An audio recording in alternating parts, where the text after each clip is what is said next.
Hey, Spo, you mentioned their physicality after game one. Obviously, without Bam, it seemed like the Lakers, again, their size and physicality was a factor, especially on the glass. How big of an impact do you think that was?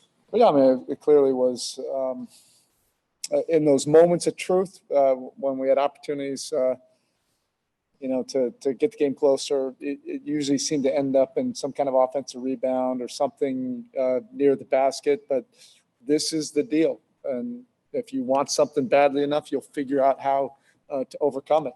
They have a great size, and Anthony Davis is, an elite player. We're trying to get something accomplished, and you have to go to another level. That's the bottom line. I love a lot of the things, the way we competed tonight, but I think another level would have put us in a position to have an opportunity, a real opportunity there at the end, and that's what you want. And that's part of the process of learning, how to get to that next level. So we got some time tomorrow to review it, own it, and get better. Next question, Tab Deportes. Hi, Coach.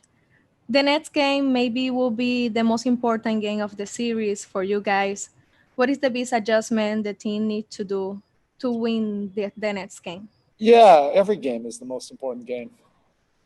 Tonight was the most important game. But we'll get to work tomorrow. I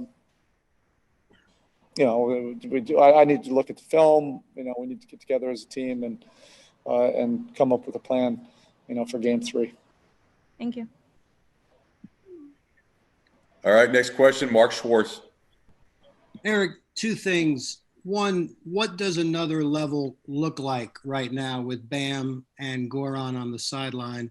And 2, what is it about your group, to watch Udonis talk to them in the third quarter?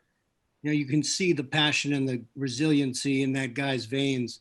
What is it about your group that can overcome what the world thinks is an impossible mountain? We don't give a shit what everybody else thinks. Whatever your first question, how did you phrase it? What will it take? Whatever is necessary. It's simple as that. If you want something badly enough, you'll figure it out. And our group is extremely stubborn, persistent, and we just need to figure out, how to overcome this opponent, and that we respect the high quality of opponent that we're playing. You got to figure it out and overcome it. Malika? So you said after last game that you just didn't think it was a good example of Heat basketball. Tonight, where does that fall on the line between Heat basketball and very far away from Heat basketball? Malika, I'm not necessarily going to grade it. I mean, certainly it was a much better competitive disposition. Our guys brought it. And look, if it ends up being whatever it was, 10, 12-point game, then we need to make up 10, 12 points to overcome that, 13, 14 points to make sure we get the win. That's what we'll get to work on. But look, I love these guys. I love the way we compete. We have to figure out how to overcome this and get over the top.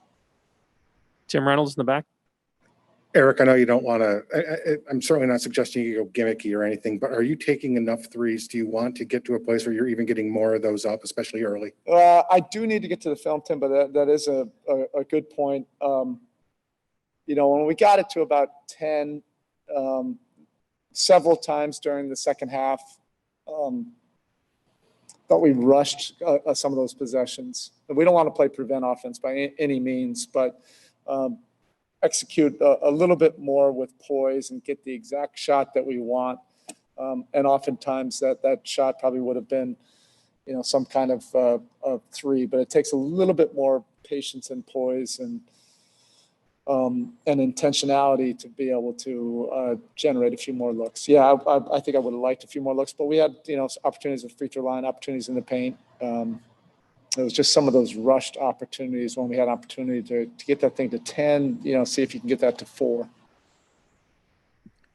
Next question, Anthony Chang. Obviously, with Goran and Bam out, so much fell on Jimmy's shoulders. Played 45 minutes, career high in assists for the playoffs. What did you think about his performance, especially offensively? I love Jimmy. You know, and what we're all learning as a group, you lay it all out there. He is a supreme competitor.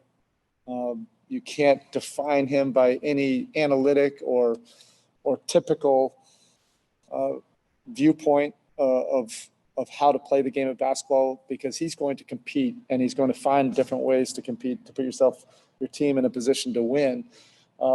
And it was 45 minutes of everything he had and career high in assists, and he's going to have to get to another level.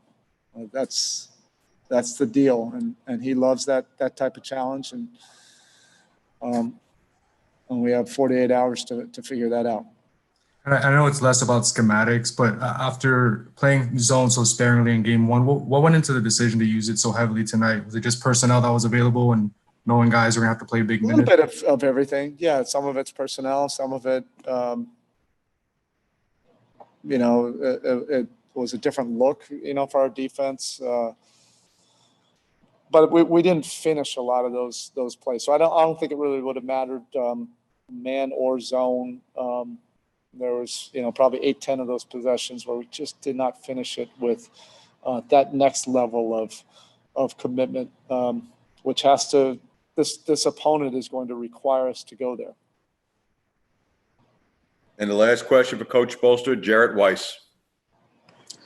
Tyler and Kelly had to step into much bigger roles tonight with the injuries. How do you feel like that went? Hey, they're a big part of who we are, regardless. I mean, KO got obviously a lot more minutes, but Tyler has been this guy for several weeks. So we're not going back on that now. This is who we are.